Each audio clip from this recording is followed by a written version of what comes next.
Hi ma'am and sir, good morning po sa inyong lahat mula dito sa Villa Marcela. Pupunta po ako ngayon sa multipurpose hall dahil may meeting ngayon ang mga current homeowners.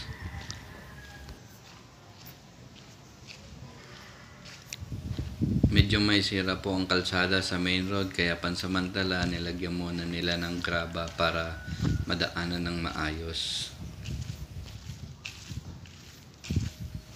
Block 13 po yan, may part siya na ginagawa pa lang. Yan na lang yata ang hindi pa nagagawa sa phase 1. Yung iba mga gawa na pero wala pang mga kontador. Kontador ng kuryente.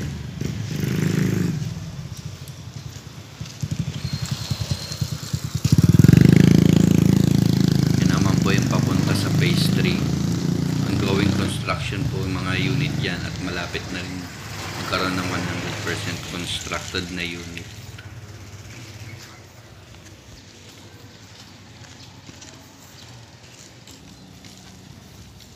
Yan naman ang model unit.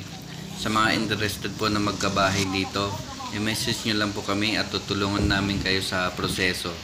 Lalo na po kung gusto nyong ipag-ibig financing.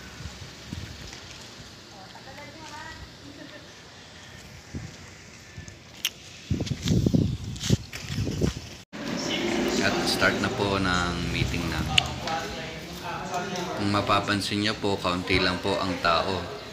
Dahil po nasa 15 to 20% pa lang daw ang na-turnover na unit. At yung iba, hindi pa sila nag-move in.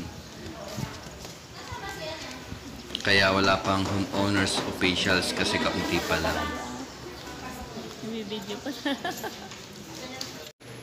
Umatin din po pala ang kapitan ng barangay Pinakpinakan. Nagpamerienda siya at nag-donate ng grass cutter. Kung kukuha kayo ng barangay certificate na requirement sa renovation, makikilala niyo po siya.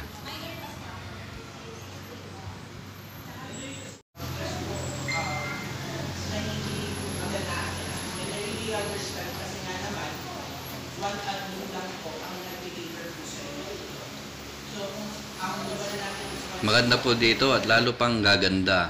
Kaya habang may available pa na RFO at pre-selling na unit, magpa-schedule na po kayo ng site tripping. I-message nyo lang po kami para sa pre-qualification, details at requirements. Kapag pasok po sa hanap nyo ang project, kami na po ang mag-a-assist sa inyo for free. Wala pong bayad yan.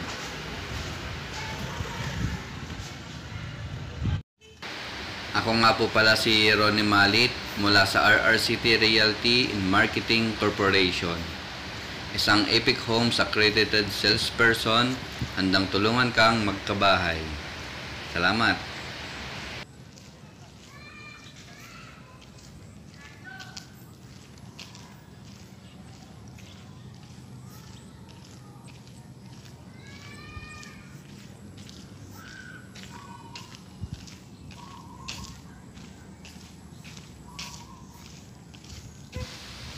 At yan po pala ang septic tank ng mga bahay dito. Malaki po yan sa personal.